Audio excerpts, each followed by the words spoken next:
여러분, 믿으시겠어요? 저는 평생을 집과 가족만 바라보고 살아온 사람이에요. 남편 먼저 보내고 혼자 남아 외로워도 손주들 얼굴 보면서 살아가는 재미가 있었거든요.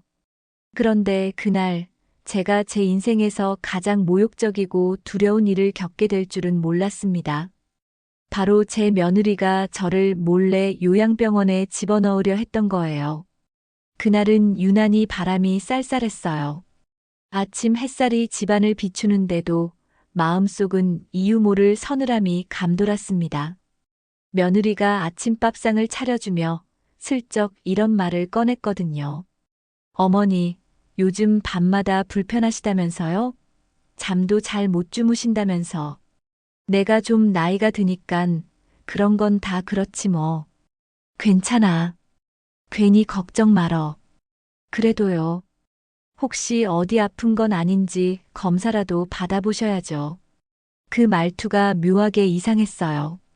보통 같으면 그냥 병원 가시라고 하겠지만 그날은 눈빛이 흔들리면서 뭔가를 숨기고 있다는 게 느껴졌습니다. 저는 괜히 긴장된 마음을 감추려 일부러 웃으며 대답했죠.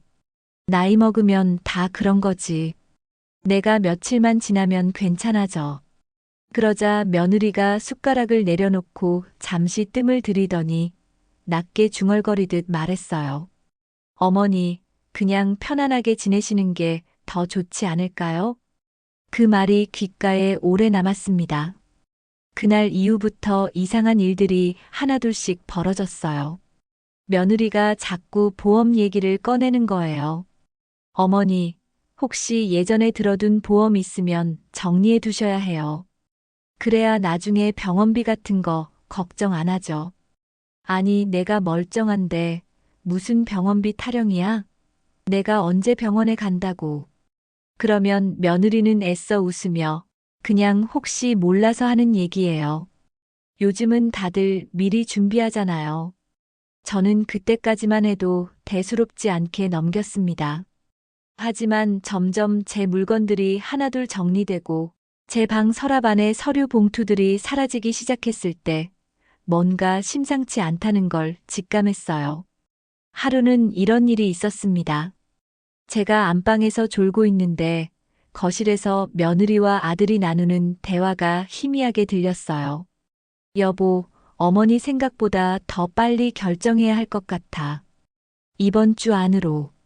근데 엄마가 눈치채면 큰일인데. 걱정 마요. 다 제가 알아서 할게요. 우리도 이제 편해져야죠. 그 순간 심장이 철렁 내려앉았습니다. 저를 두고 하는 얘기라는 걸 단번에 알 수 있었거든요. 편해진다는 말이 도대체 무슨 뜻이겠습니까? 며칠 뒤 며느리가 갑자기 외출하자고 했습니다. 어머니, 오늘은 제가 모시고 좋은 데 좀 가요. 기분 전환도 하고. 처음에는 그냥 꼭 구경이나 하려나 싶었습니다. 그런데 차가 점점 낯선 길로 들어서더니 창밖 풍경이 어두워지고 어디선가 커다란 간판이 눈에 들어왔어요. 노인 전문 요양병원. 그 순간 제 온몸에 소름이 돋았습니다. 여길 왜 오는 거냐? 며느리, 도대체 무슨 생각이야? 그러자 며느리가 억지 웃음을 지으며 대답했죠. 어머니, 그냥 상담만 받아보는 거예요. 아무것도 아니에요. 요즘은 이런 데가 얼마나 좋은지 아세요? 밥도 잘 나오고 간호사 선생님들이 24시간 돌봐주고. 내가 원해서 오는 게 아니잖아. 나는 집이 좋아. 여긴 싫다고. 제가 강하게 말하자 며느리 얼굴이 굳어지더니 작은 목소리로 중얼거렸습니다. 어머니도 이제 나이 드셨잖아요. 저희도 이제 살림하기 벅차요. 그 한마디에 가슴이 무너져 내렸습니다. 제가 평생을 다 바쳐 키워준 아들과 그 아내가 이제는 저를 짐짝처럼 치워버리려 한다니. 그날 밤 저는 잠을 이루지 못했습니다. 눈을 감으면 자꾸만 낮에 봤던 병원 간판이 떠올랐어요. 내가 정말 저기 들어가야 되는 걸까? 내가 짐이 된 걸까? 머릿속이 뒤엉켰습니다. 억울하고 분하고 슬펐습니다. 하지만 저는 끝까지 포기하지 않으려고 마음을 다잡았습니다. 안 돼. 나는 저 며느리 뜻대로 요양병원에 들어가지 않을 거야. 내 두 발로 이 집을 지켜야 해. 그날 이후로 저는 며느리를 대하는 눈빛이 달라졌습니다. 겉으로는 아무렇지 않게 웃으면서도 속으로는 경계하고 있었죠. 괜히 방에 들어갔다 나올 때마다 서랍장을 다시 확인하고 제 지갑이 있는지 도장이나 통장이 있는지 매번 살폈습니다. 그런데 말이에요. 신기하게도 제가 확인할 때마다 뭔가 하나씩 사라져 있었습니다. 작은 도장 하나, 낡은 통장 한 권. 저는 점점 불안에 휩싸였어요. 이상하다.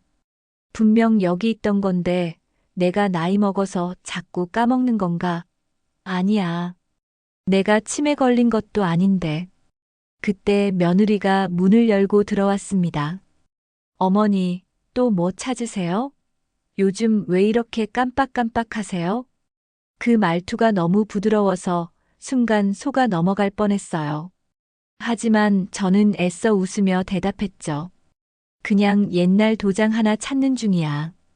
그러자 며느리 눈빛이 순간 번뜩이더니 다시 웃는 얼굴로 바뀌더군요. 아, 그거요? 제가 혹시 보이면 챙겨드릴게요.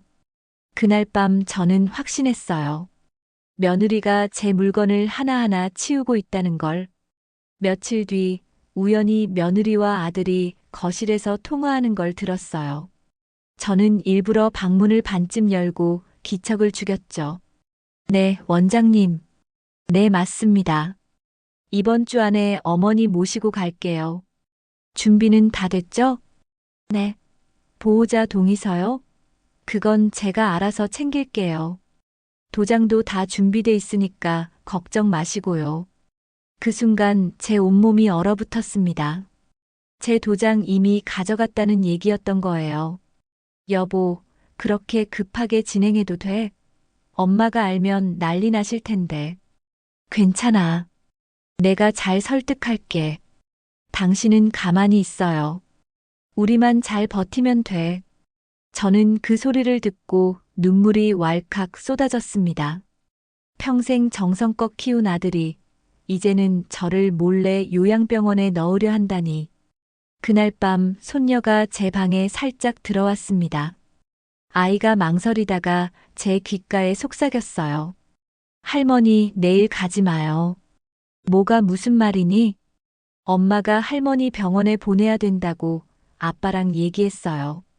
근데 할머니는 집에 있고 싶잖아요. 그럼 도망가야 돼요. 그 어린애의 눈망울이 너무 진지해서 가슴이 미어졌습니다. 얘야, 내가 그런 걱정을 할 필요는 없는데. 아니에요. 할머니 도망가야 돼요. 안 그러면 다시 못 돌아올 수도 있어요. 그 말이 제 가슴을 쳤습니다. 아이가 아니면 들을 수 없는 진심이었죠. 다음 날 아침 며느리가 다급하게 저를 불렀습니다. 어머니, 오늘은 제가 특별히 모시고 좋은 데 가요. 옷 단정하게 입으세요. 어딜 가려고 그러는 거야? 걱정 마세요. 어머니 몸에도 좋고 마음도 편해지실 곳이에요. 저는 일부러 천천히 옷을 입으며 며느리를 노려봤습니다. 너 솔직히 말해. 요양병원이지? 순간 며느리 얼굴이 굳더니 억지 미소를 지었습니다. 어머니, 왜 그렇게만 생각하세요? 어머니를 위해서 그러는 건데. 그 말투 속에는 더 이상 숨길 의지가 없다는 걸 느꼈습니다. 차가 움직이기 시작했습니다. 저는 일부러 허리를 꼿꼿이 세우고 차창 밖을 똑바로 쳐다봤습니다. 도망칠 수 있는 길이 어디 있을까? 병원에 도착하기 전에 내가 할 수 있는 게 뭘까? 머릿속이 복잡하게 돌아갔죠. 그때 휴대전화가 울렸습니다. 제 오랜 친구 순자였어요. 어이구 언니, 오늘 시간 돼? 내가 맛있는 거 사주려고 했는데. 저는 순간 결심했어요. 순자야, 나 지금 급히 내 집에 가야 돼. 나 좀 데리러 올 수 있어? 운전석에 있던 며느리가 흠칫 놀라며 제 전화를 빼앗으려 했습니다. 어머니, 누구랑 통화하세요? 제가 운전 중이니까 끊으세요.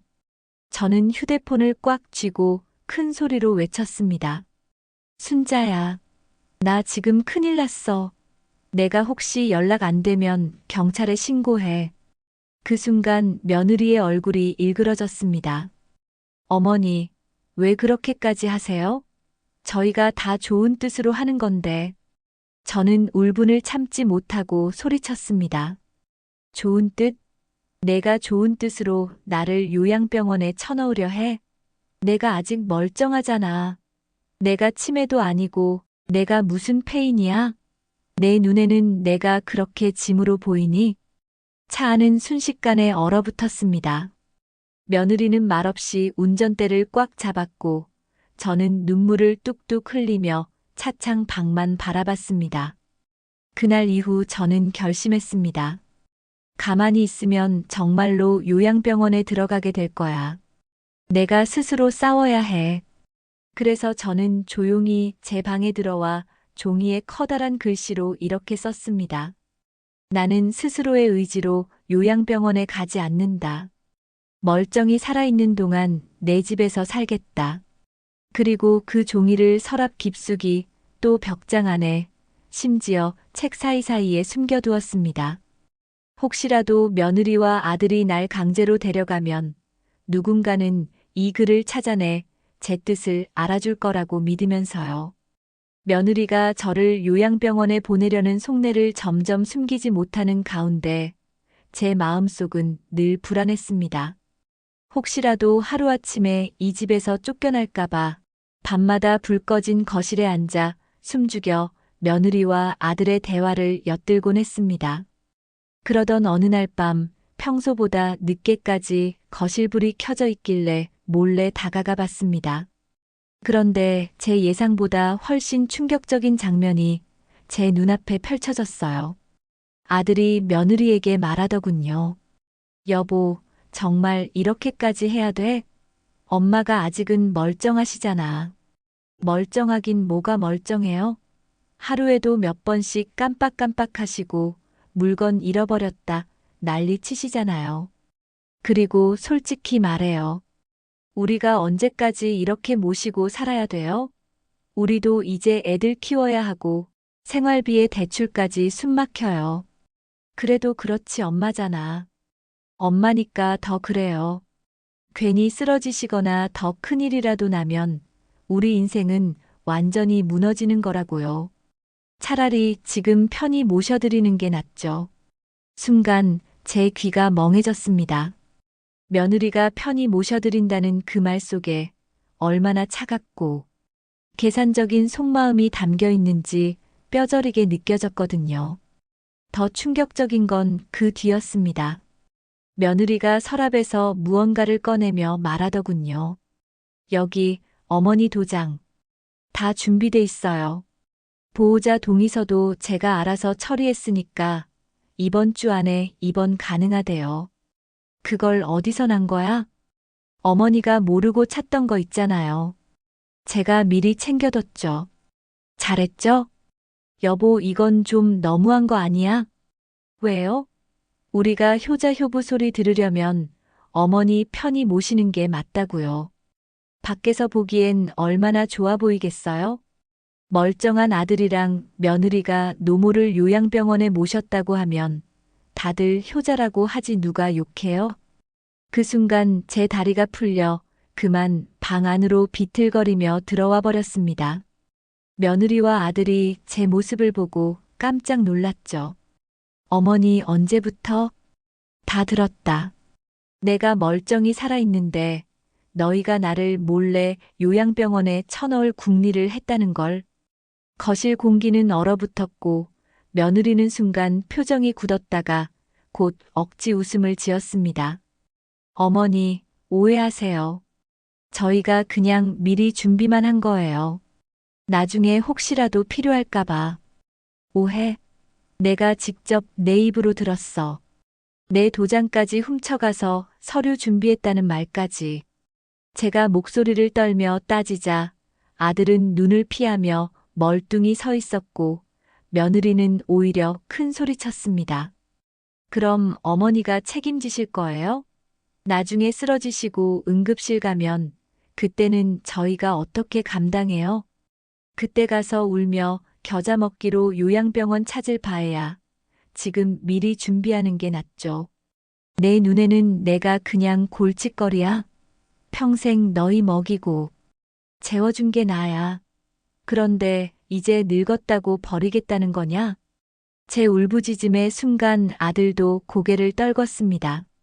하지만 며느리는 단단히 마음을 먹은 듯 태연하게 말했습니다. 어머니, 세상은요, 결국 현실이에요. 정이 밥 먹여주지 않아요. 저희도 살아야죠. 그 순간 제 가슴이 무너져 내렸습니다.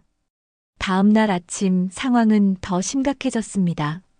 며느리가 전화를 하며 말하더군요. 네, 원장님.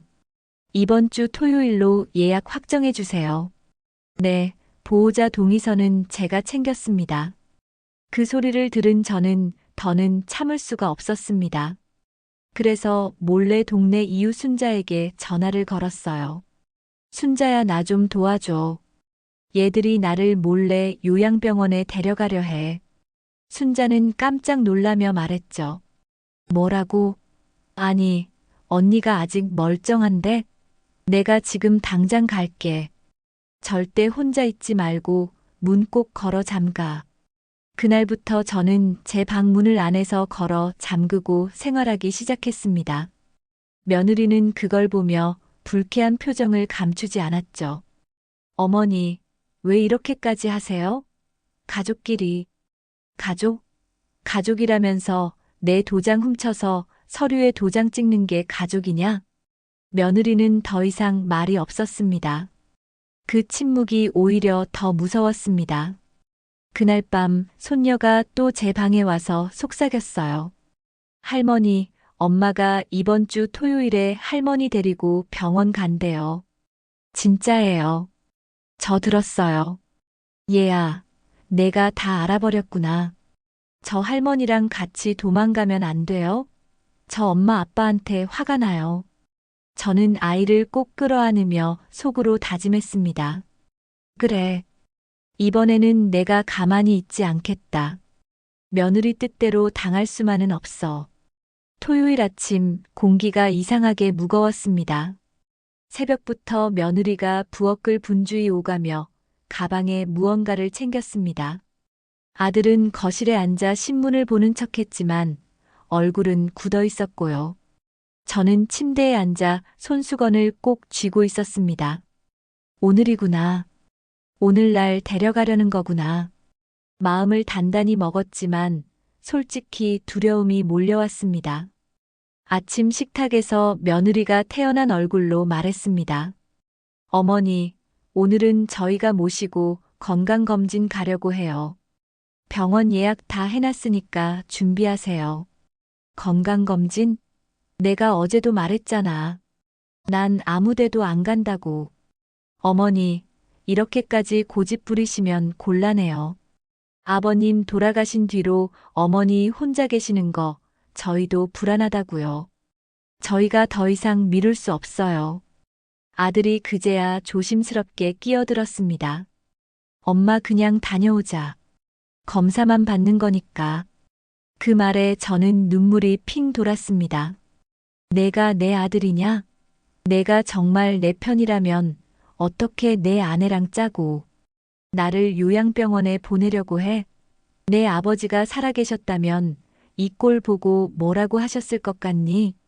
아들은 대답하지 못하고 고개만 떨궜습니다.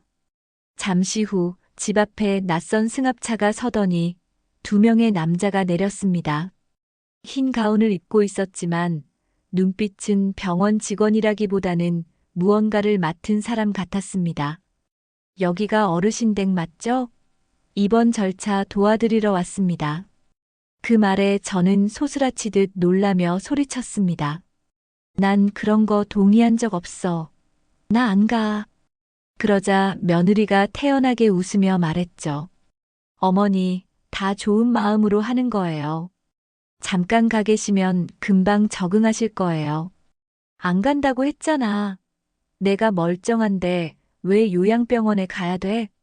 남자 둘이 제 팔을 잡으려 다가오는 순간 제 손녀가 울부짖으며 달려왔습니다. 할머니 안 가. 우리 할머니 데려가지 마요. 아이의 울음소리의 순간 저는 기운을 내어 의자를 잡고 버텼습니다. 나를 건드리면 경찰에 신고할 거야. 내 동의 없이 날 데려가면 납치야, 납치.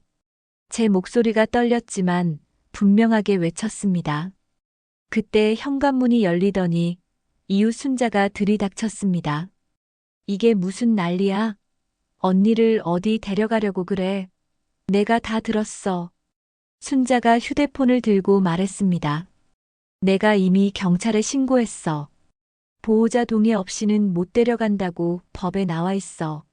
당신들이 무슨 권리로 멀쩡한 사람을 끌고 가? 그 말에 며느리 얼굴이 하얗게 질렸습니다. 이웃분이 뭘 오해하시는 것 같네요. 저희는 그냥 오해? 내가 어제 언니 전화 받고 다 들었어. 도장까지 훔쳐서 서류 준비했다는 거 다 알고 있다고. 아들도 그제야 벌떡 일어나더니 허둥대며 말했습니다. 여보, 이건 아닌 것 같아. 엄마가 이렇게까지 반대하시는데 우리 정말 잘못하고 있는 거 아냐? 그러자 며느리는 참았던 화를 터뜨렸습니다. 당신은 왜 이렇게 답답해? 내가 다 알아서 한다는데. 왜 발목을 잡아? 당신도 결국은 편해질 거잖아. 지금만 버티면 된다고. 그 순간 집 안은 아수라장이 됐습니다. 손녀는 울고 저는 몸부림치며 버티고 순자는 경찰에 계속 전화하며 소리쳤습니다. 몇 분 뒤 사이렌 소리가 들렸습니다. 경찰이 도착한 겁니다. 경찰이 들어오자 며느리는 급히 태도를 바꿔 태연하게 말했습니다. 오해하시면 안 돼요. 저희가 어머니 건강을 위해서 병원에 모시려던 것뿐이에요. 그러자 제가 경찰 앞에 나섰습니다. 아니에요. 저 사람들 내 도장을 훔쳐서 몰래 서류 준비했어요. 나 아직 멀쩡해요. 내 의사와 상관없이 요양병원에 넣으려고 했다고요. 경찰은 며느리와 아들을 번갈아 보며 물었습니다. 사실입니까? 어르신 동의 없이 절차를 진행하려 했나요? 아들은 아무 말도 못하고 고개만 숙였습니다. 며느리는 끝까지 잡아떼려 했지만 결국 증거가 드러날 수밖에 없었죠.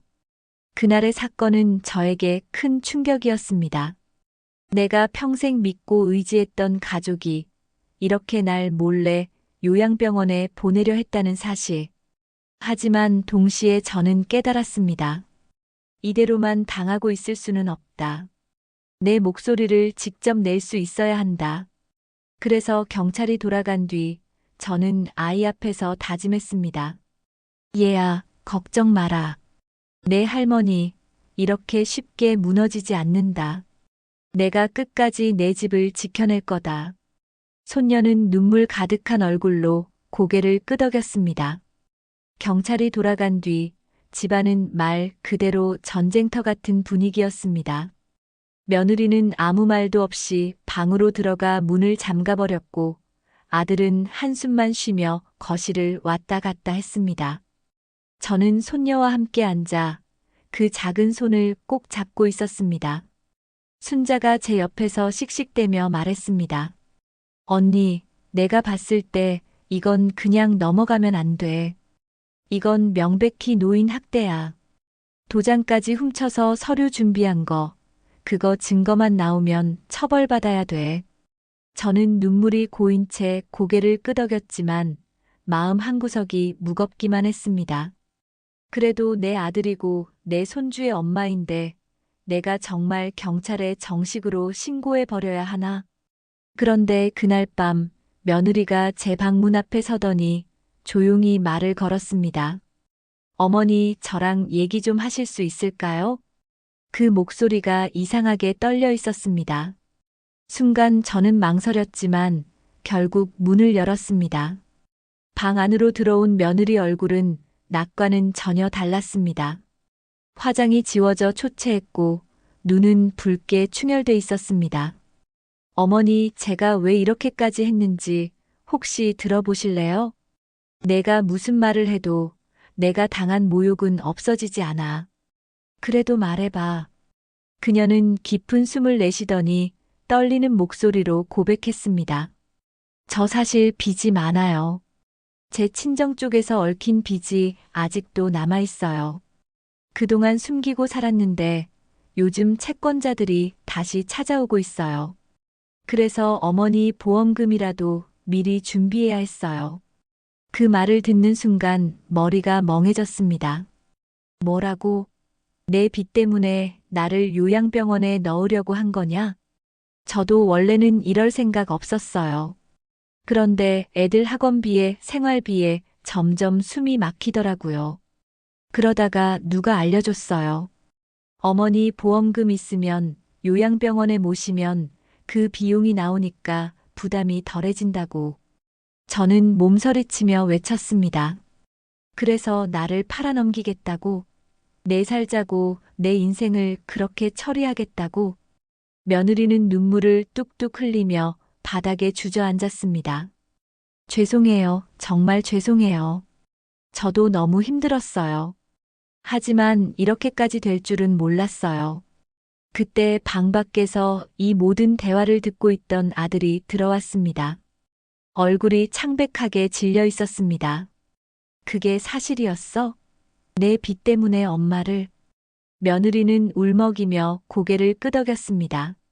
나도 살려고 그랬어. 우리도 무너질 것 같았으니까. 아들은 두 손으로 머리를 감싸쥐고 무릎 꿇듯 주저앉았습니다. 내가 왜 몰랐을까? 왜 이렇게까지 끌려왔을까? 저는 며느리를 노려보며 떨리는 목소리로 말했습니다. 내 힘든 사정은 이해한다.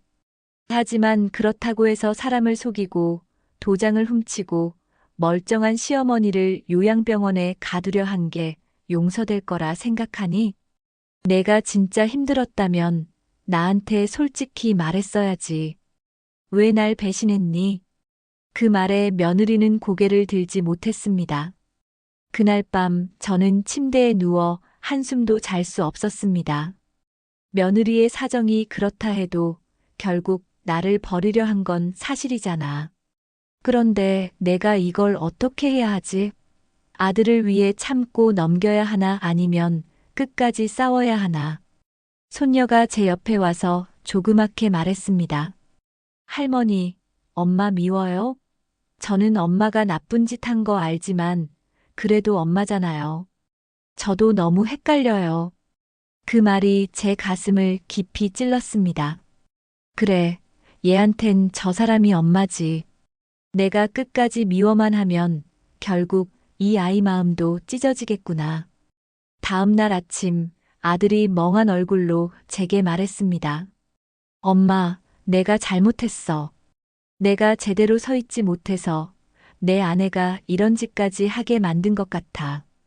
다 내 탓이야. 하지만 제발 이번 한 번만은 경찰에 신고하지 말아줘.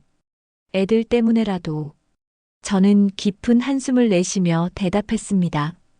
신고는 안 하겠다. 하지만 조건이 있다. 앞으로 다시는 이런 짓 꾸미지 마라. 그리고 내 아내 스스로 빚 문제 정리하게 해라. 내가 더는 관여하지 않겠다. 하지만 나를 건드리면 그땐 끝까지 싸울 거다. 아들은 울먹이며 고개를 숙였습니다. 며느리는 그날 하루 종일 제 앞에 얼굴을 들지 못했습니다. 저는 여전히 분노와 상처로 가득했지만 동시에 묘한 연민이 생기기도 했습니다. 저 아이도 결국 살려고 발버둥치다가 길을 잘못 든 거구나. 하지만 그 대가를 치르지 않고는 다시 설 수 없을 거야. 저는 마음속으로 다짐했습니다. 이 싸움은 아직 끝난 게 아니다. 나는 내 삶을 지켜낼 거다. 그리고 내 손녀에게 부끄럽지 않은 모습으로 살아야 한다. 며느리가 제 앞에서 무릎 꿇고 울던 날 이후 며칠 동안 집안은 이상할 만큼 조용했습니다. 아들도 말수가 줄었고 며느리는 제 눈을 피하며 아무 말도 하지 않았습니다. 정말 반성하는 건가 아니면 더 큰 일을 꾸미고 있는 건가? 저는 여전히 마음을 놓을 수가 없었습니다.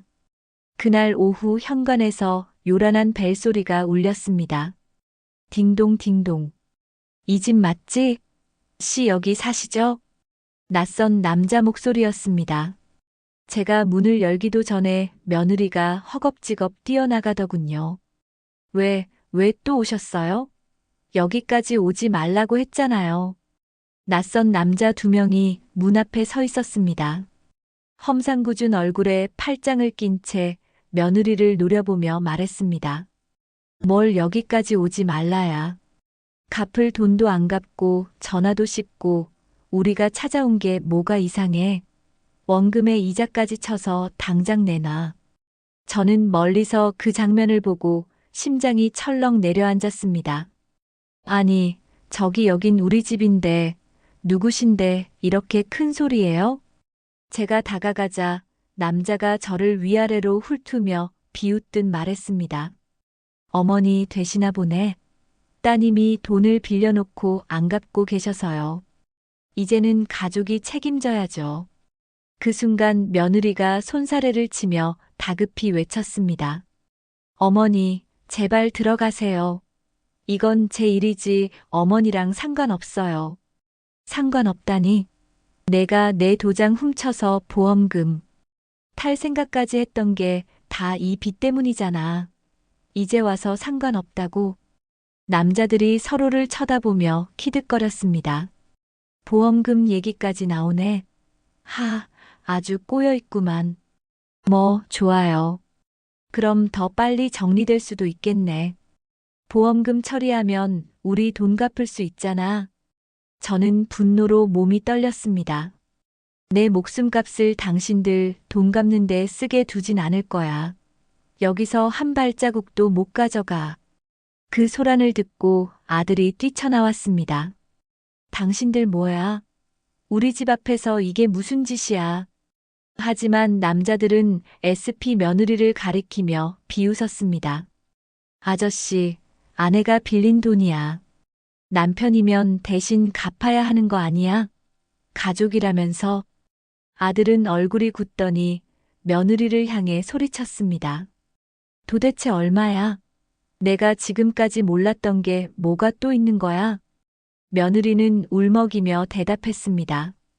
원금은 1,000만 원이었는데 지금은 이자가 붙어서 3천만 원 넘었어요.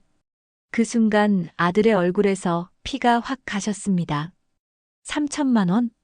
도대체 언제부터 이런 거였어? 저는 벽을 짚으며 비틀거렸습니다. 3천만 원 결국 이 아이가 나를 요양병원에 보내려고 한 것도 다 그 돈 때문이었구나. 손녀가 제 손을 꼭 잡으며 울먹였습니다. 할머니, 무섭지 마요. 저 있잖아요. 저는 아이를 끌어안으며 떨리는 목소리로 말했습니다. 얘야, 내가 있어서 할머니가 버틸 수 있다. 절대 지지 않을 거다. 결국 아들은 채권자들을 향해 씩씩대며 말했습니다. 당장 나가. 우리가 알아서 갚을 테니까 이 집에 다시는 오지 마. 그러자 남자들이 비웃듯 말했습니다. 좋아, 그럼 다음 주까지 전부 갚아. 안 그러면 진짜 가만 안 있을 거야. 그들은 문을 쾅 닫고 나가버렸습니다. 남자들이 떠나자마자 아들은 며느리에게 소리쳤습니다. 내가 어떻게 이럴 수 있어. 엄마를 팔아넘기려고 한 것도 모자라. 이제 빚쟁이들까지 들이닥치게 만들고. 우리 집을 뭐로 만드는 거야. 미안해, 나도 어쩔 수 없었어. 어쩔 수 없다? 그 말이 면죄부가 돼? 너 때문에 엄마가 경찰 부르고 이웃이 다 알게 되고 이제는 동네 망신까지 됐어. 며느리는 울부짖으며 무릎을 꿇었지만 저는 차갑게 말했습니다. 내가 만든 일이니 내가 책임져라.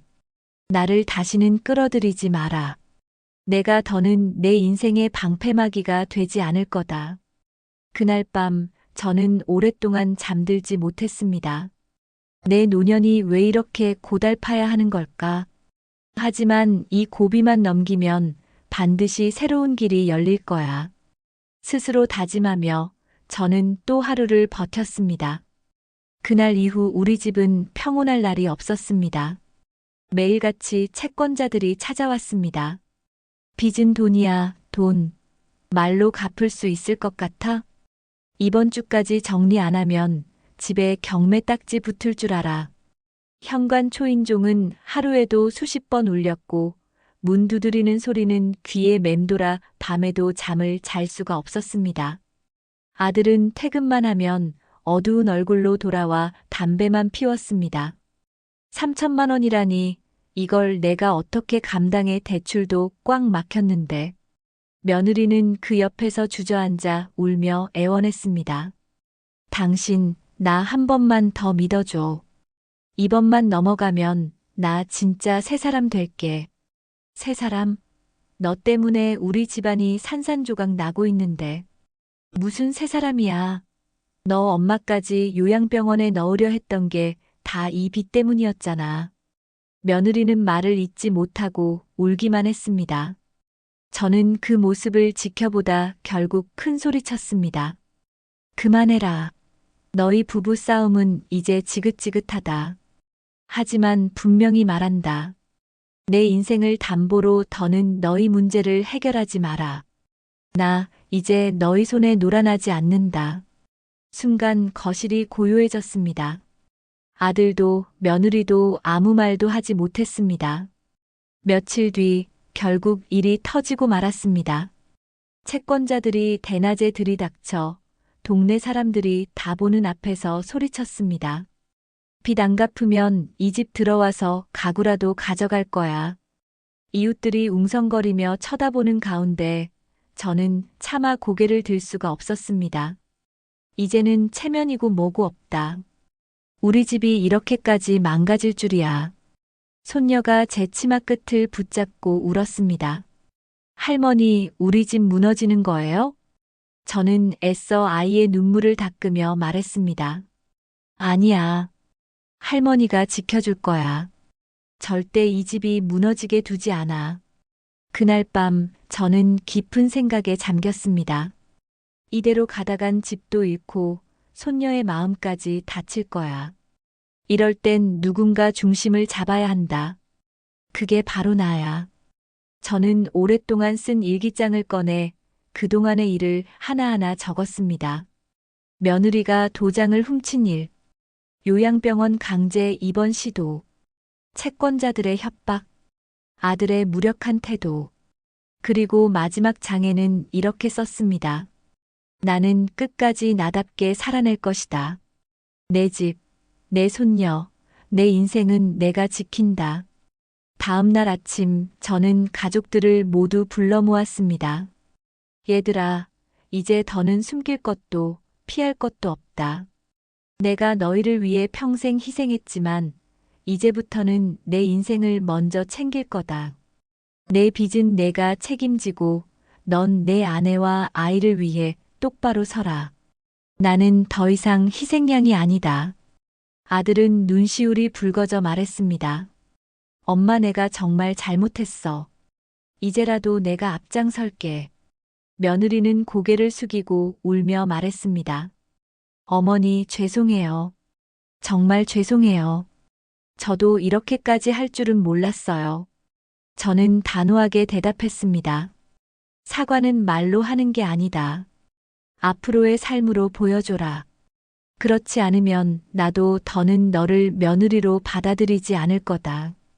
그 순간 손녀가 제 손을 꼭 잡으며 말했습니다. 할머니, 저도 도와드릴게요. 우리 집 무너지지 않게 같이 지켜요. 그 말에 저는 눈물이 왈칵 쏟아졌습니다. 그래, 이 아이를 위해서라도 절대 무너지면 안 돼.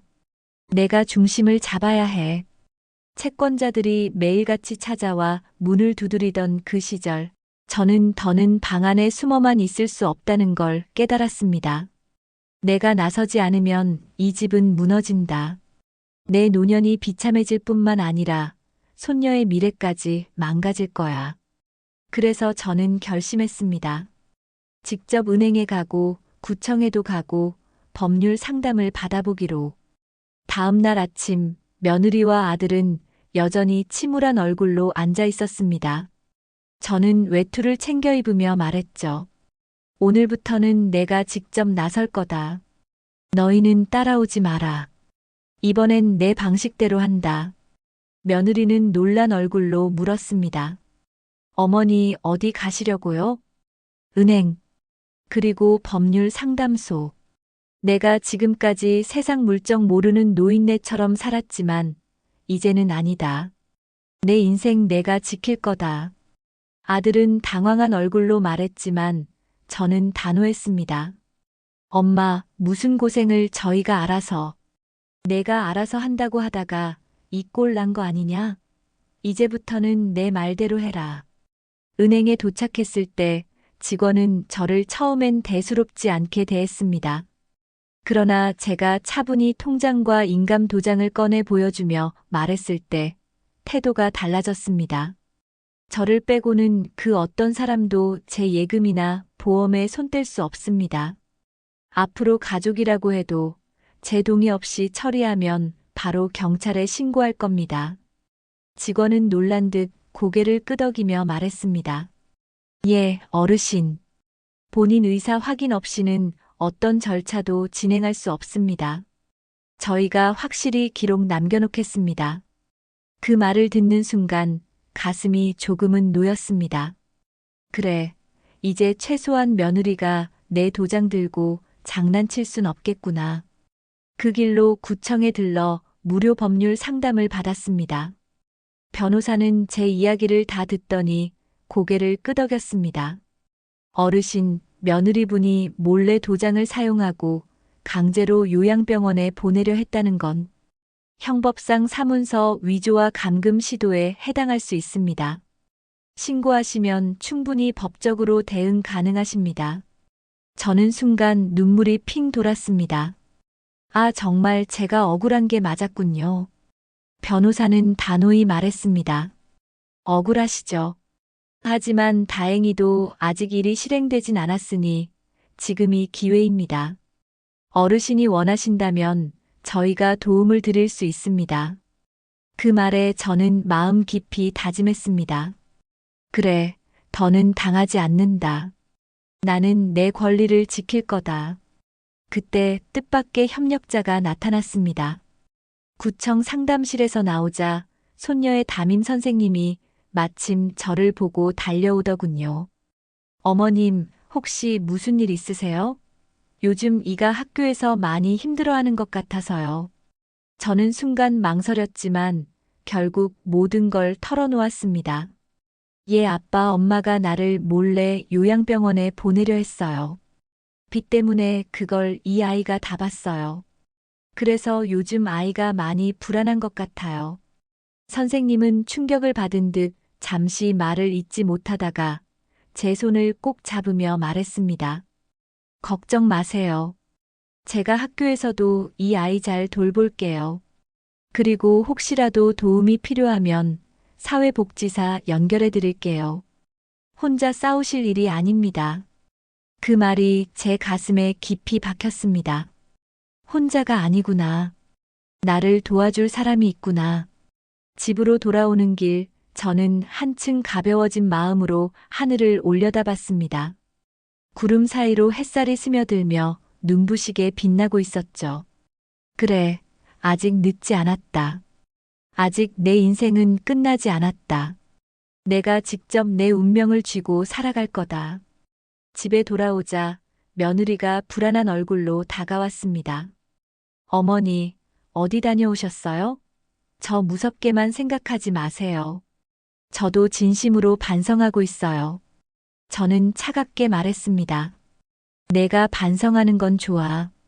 하지만 말로는 믿지 않는다. 앞으로 행동으로 보여줘라. 나를 속이려 하면 이번엔 절대 용서하지 않을 거다. 며느리는 고개를 숙이며 울먹였지만 저는 더 이상 흔들리지 않았습니다. 그날 밤 손녀가 제 옆에 와서 조용히 속삭였습니다.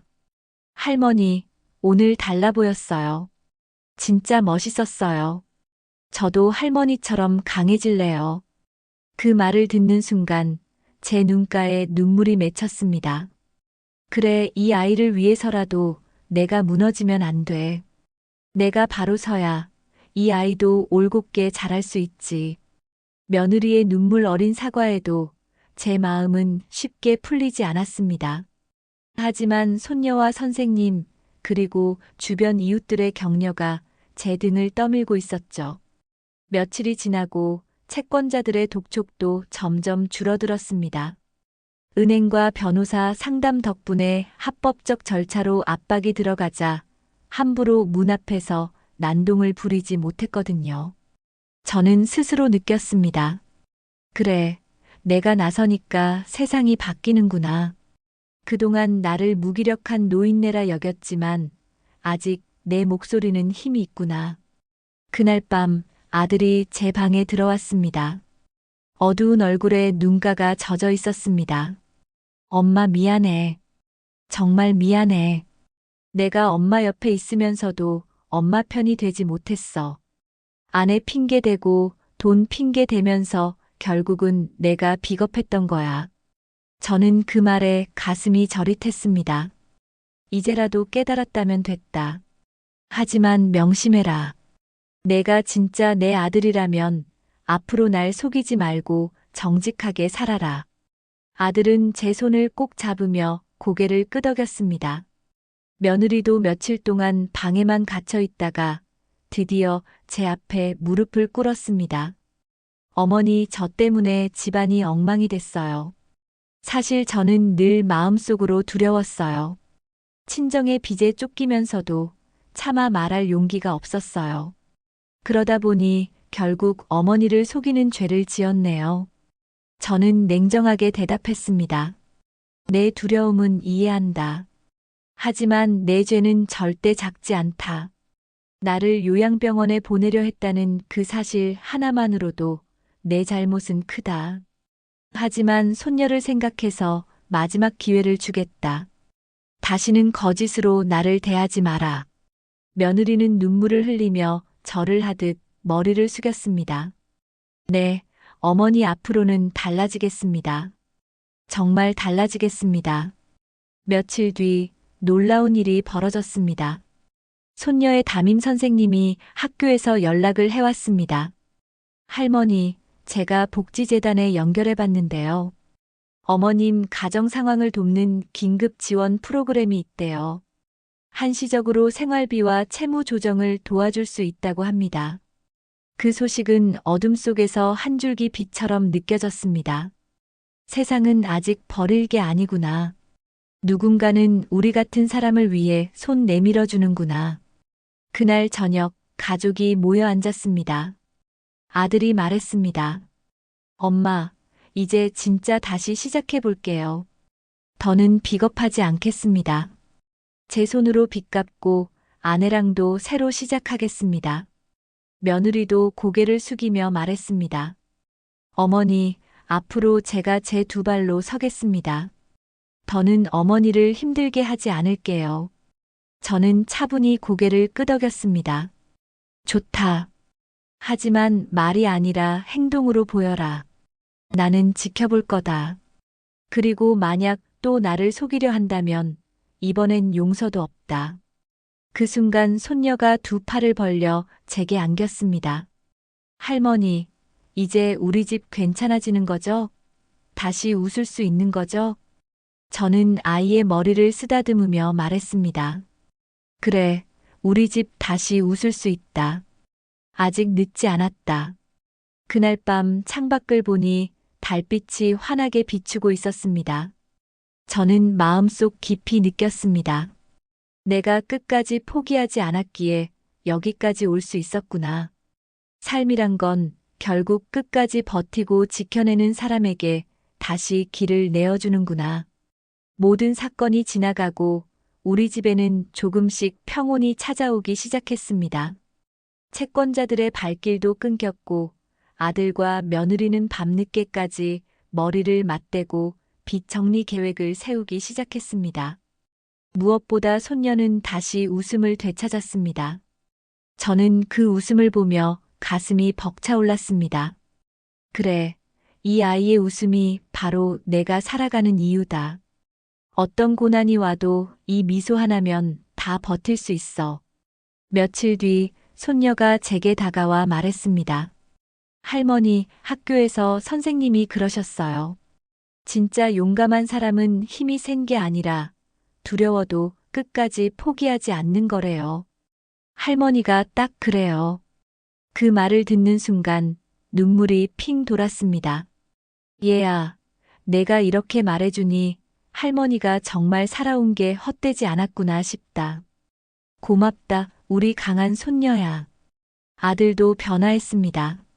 매일같이 술에 의지하던 그는 이제 퇴근 후 작은 부업까지 하며 빚을 갚아나갔습니다. 엄마, 이젠 내가 엄마 지켜드릴게요. 그동안은 엄마를 짐처럼만 생각했던 내가 한심하다. 하지만 앞으로는 다를 거예요. 며느리도 진심으로 달라지려 애쓰는 모습이 보였습니다. 어머니, 저 이번에 일을 다시 시작하려고 해요. 제 힘으로 벌어서 빚도 갚고 당당한 며느리가 될게요. 다시는 어머니 눈물 보게 하지 않을게요. 저는 그 모습을 지켜보며 차분히 고개를 끄덕였습니다. 좋다. 너희가 이제라도 똑바로 서려 한다면 그걸로 됐다. 나는 끝까지 너희를 지켜볼 거다. 시간이 흐르며 집안은 조금씩 안정되어 갔습니다. 물론 상처가 완전히 사라진 건 아니었습니다. 아직도 가끔씩 그날의 기억이 떠올라 가슴이 먹먹해지곤 했습니다. 하지만 동시에 깨달았습니다. 상처는 사라지지 않아도 그 위에 새살은 돋는다. 내 인생도 마찬가지다. 그리고 저는 이 모든 일을 겪으며 한 가지 분명한 진리를 깨달았습니다. 가족이 때로는 상처를 줄 수도 있다. 하지만 그 상처를 붙잡고만 살면 결국 내 삶이 무너진다. 그러니 용기 내어 목소리를 내고 나 자신을 지켜야 한다. 마지막으로 손녀에게 이런 말을 해주었습니다. 얘야, 잘 들어라. 인생은 참 고되고 힘든 날이 많다. 하지만 끝까지 버티고 포기하지 않고 자기 목소리를 지키는 사람에게는 반드시 다시 빛이 찾아온단다. 그리고 그 빛은 다른 누군가가 아니라 결국 스스로 만들어내는 거야. 손녀는 눈을 반짝이며 고개를 끄덕였습니다. 네, 할머니. 저도 할머니처럼 살게요. 절대 포기하지 않고 강하게. 창밖으로 봄 햇살이 따스하게 비치고 있었습니다. 저는 속으로 조용히 기도했습니다. 내 인생이 아직 끝나지 않았음을, 그리고 남은 날들을 후회 없이 살 수 있음을. 사람들은 늙으면 힘이 없고 누군가에게 의지해야만 산다고 말합니다. 하지만 이번 일을 겪으며 저는 깨달았습니다. 나이와 상관없이 자기 삶을 지킬 힘은 스스로 안에 있다는 것. 그리고 또 하나, 돈보다 편안함보다 무엇보다 소중한 건 결국 가족의 진심 어린 마음이라는 걸. 저는 이제 더 이상 두렵지 않습니다. 왜냐하면 제 곁에 끝까지 저를 지켜보는 손녀의 눈망울이 있으니까요.